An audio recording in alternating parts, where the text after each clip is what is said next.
1/3 of everything we've ever eaten wouldn't be there if it weren't for bees. And most people aren't able to distinguish the good guys from the bad guys. Um, I've said it a million times, but the difference between a colony of yellow jackets and a colony of honeybees is the difference between an ice cream sundae and a hand grenade. One way or another, you need something. You need either a wind or a pollinator to get that pollen from one plant to another. It just has to happen.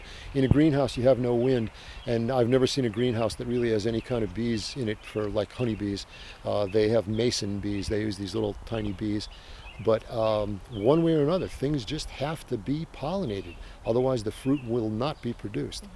Especially apples, especially blueberries, 100% almonds. Almonds will cease to exist if the bees all die. There will be no more almonds. It's really significant, especially the blueberry guys. Blueberry farmers up in Maine require bees. If they don't have bees, if they don't have pollinators in their fields, they don't get blueberries. Almonds are not self-pollinating at all, at all, at all. And according to Time magazine, it says without pollinators, we will have no more almonds. There will be no more almonds. Just no doubt about it. Well, pollinators are responsible for 1/3 of everything everybody and everything has ever eaten. 1/3 of everything, even the meat. The bees pollinate the grass, makes the grass grow better. Most fruits are not self-pollinating. They require some kind of a pollinator to switch the pollen from one flower, one plant to another plant. And in the absence of that, an awful lot of things just won't flower. Blueberries. If a beekeeper brings a bunch of hives into a big blueberry field, that blueberry field will increase its yield by about 1/3. Sometimes if there are no pollinators in a blueberry field, it'll be the entire take will be down by 2/3, which killed a bunch of blueberry guys up in Maine. Between rainy days and lack of pollinators, they really took a hard hit a few years ago.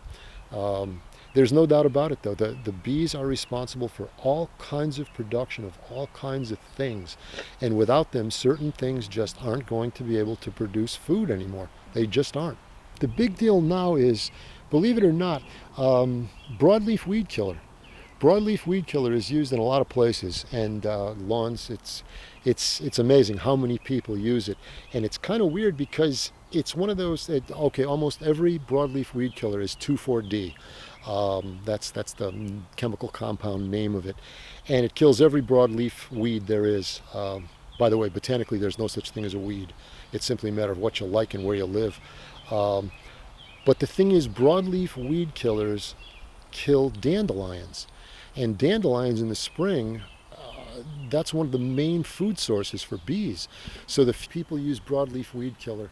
Not only is it environmentally, physically a disaster for people, but if you eliminate all the broadleaf weeds, what happens is the bees have way less forage, way less stuff to gather nectar from.